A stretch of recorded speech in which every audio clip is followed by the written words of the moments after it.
أعوذ بالله من الشيطان الرجيم. بسم الله الرحمن الرحيم. Bismillah, Assalamualaikum warahmatullahi wabarakatuh. Alhamdulillah, kita ucapkan puji syukur kepada Allah subhanahu wa ta'ala. Salawat dan salam marilah kita hadiahkan buat junjungan Nabi Muhammad sallallahu alaihi wasallam. Baik anak-anak Ustaz yang dirahmati oleh Allah dan dicintai oleh Allah, semoga antum dalam keadaan sehat. Sekarang kita masuk dalam pembelajaran yaitu budaya alam Minangkabau bab 4 yang berjudul tentang kepemimpinan di Minangkabau, ya. Mungkin kepemimpinan di Minangkabau. Pemimpin di Minangkabau. Masyarakat Minangkabau hidup dalam organisasi suku. Organisasi suku ini adalah sama seperti kita bersuku-suku. Ada suku Tanjung, ada suku Caniago, ada suku Melayu. Itu adalah merupakan organisasi suku-suku. Mereka hidup bersuku-suku menurut garis keturunan matrilineal. Itu garis keturunan dari ibu. Garis keturunan dari ibu ini itu harta warisan itu jatuh kepada ibu. Kenapa seperti itu? Di dalam Minangkabau bahwa mereka berpendapat harta warisan itu kalau jatuh ke laki-laki, karena laki-laki ini mempunyai kekuatan yang luar biasa, kegigihan dan giat dalam bekerja. Makanya daripada itu ketika seorang suami istri, apabila si istri ditinggalkan oleh suami, maka pihak dari istri tidak bisa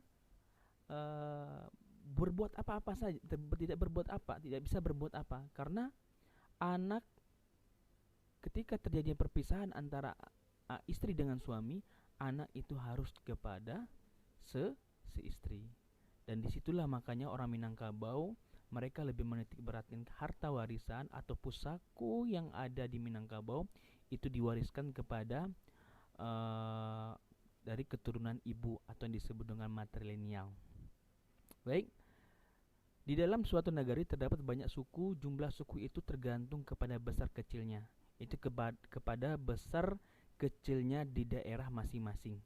Jumlah suku itu tergantung kepada besar kecilnya suatu negari. Masing-masing suku ada jumlah pemimpin yang sekaligus menjadi pemimpin di dalam negari bersangkutan. Karena setiap masing-masing negari mempunyai pemimpin. Insya Allah kita akan membahas dari hal ini. Pengertian pemimpin di Minangkabau, ya. Pengertian pemimpin di Minangkabau. Pemimpin di Minangkabau adalah orang yang didahuluan nan salangkah kece orang. Didahuluan nan salangkah dan ditinggikan sarantiang. Didahulukan selangkah adalah maksudnya di sini adalah supaya jangan terlalu jarak dengan yang dipimpinnya. Itu maksudnya, ya. Tidak ada jarak antara pemimpin dengan kaumnya. Ditinggikan sarantiang, maksudnya itu supaya jangan ada pemisahan antara pemimpin dengan yang dipimpin. Jadi seseorang pemimpin di Minangkabau selalu dekat dengan yang dipimpin. Itunya. Kenapa lebih dekat? Supaya antara pemimpin dan kaumnya mengetahui apa permasalahan yang terjadi di dalam masyarakat, sehingga pemimpin bisa membahas atau bisa memecahkan secara mufakkih atau bersama jo pemimpin nanti ada 3, ya.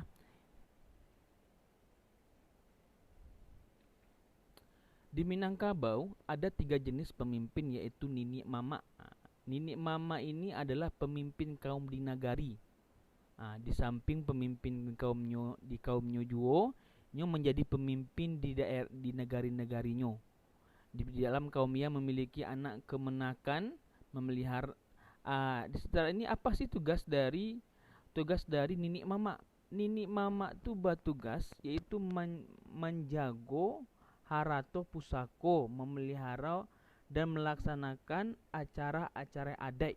Nah, itu adalah fungsi tugas dari nini mama. Fungsi dari tugas nini mama.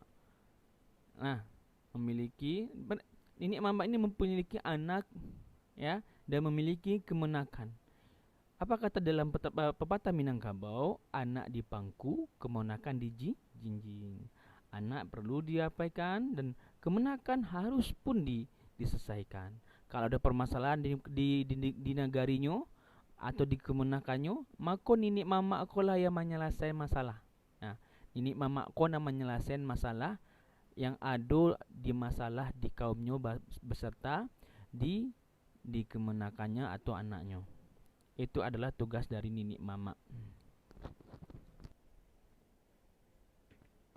Yang kedua, alim ulama atau malin adalah orang yang dianggap ahli dalam urusan agama Islam, yang bertugas membantu penghulu dalam melaksanakan tugasnya. Ia memberikan pertimbangan kepada penghulu dalam hal-hal keagamaan. Keputusan yang berhubungan dengan agama yang akan diambil penghulu selalu berdasarkan pendapat alim ulama. Di samping juga tersebut, dia juga pemimpin upacara perkawinan, kematian, menjadi imam dan khatib, serta membimbing masyarakat dalam bidang agama Islam. Nah, di sini adalah alim ulama ini merupakan orang yang membantu nini mama, ya, yang membantu nini mama ketika terjadi permasalahan. Maka ya ada 3 itu dari pemimpin yang tadi, yang kita dari awal tadi 3, yaitu dalam pantunnya 3 tungku sajarangan. Iko 3 tungku sajarangan ko indak bisa berpisah. Maka indak bisa berpisah itu ibaratnya saling berkaitan antara 3. Yang pertama tadi kan nini mama, yang kedua setelah itu alim ulama. Ketika nini mama barundiang atau mengadakan mufakir, maka nan 3 tungku sajarangan iko saling membantu. Beko nini mama ketika mengambil keputusan apakah sesuai dengan agama Islam, apakah sesuai dengan itu harus dipertimbangkan. Ya, itu adalah fungsi dari alim ulama tersebut. Dan dia membimbing perkawinan, upacara, ada kematian, serta menjadi imam atau pembimbing masyarakat ketika terjadinya permasalahan dalam agama Islam. Makanya orang Minangkabau harus beragama Islam. Beragama Islam. Upacara perkawinan. Ini baimbau nini mama jo alim ulama bahwa kemenakan awak atau ya kemenakan yang sesama sasuku itu maimbau kalau perkawinan, maimbau nini mama dan alim ulama, beserta nanti kita akan membahas tentang masalah cadiak, uranan cadiak pandai. Itu kita akan membahas itu. Ya itu dipanggil gitu. Setelah itu kematian. Kematian inilah makanya alim ulama itulah bertindak untuk mengadakan upacara kematian. Kalau kematian di Minangkabau, ya itu tergantung kepada daerahnya masing-masing.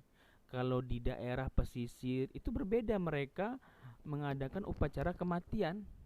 Dan begitu juga dengan di Padang, itu berbeda juga dengan di Padang. Kalau di Padang, apabila ada upacara kematian, maka nini mama, cadiak nan pandai, alim ulama hadir di situ. Di situ hadirnya. Ketika nyo sebelum memandian, dalam memandian mai ko, nyo barundiang dulu nini mama, alim ulama beserta cadiak nan pandai ko.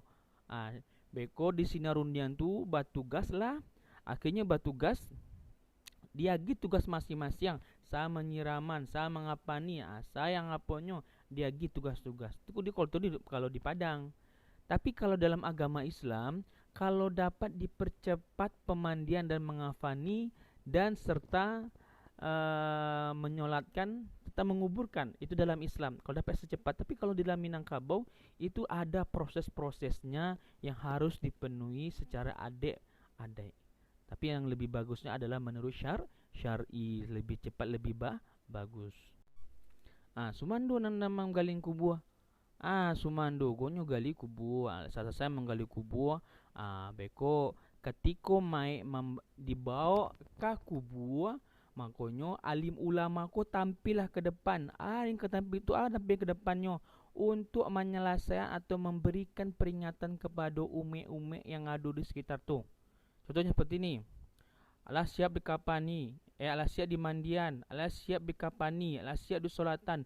Alim ulama ko petagaknya, berdirinya di depan.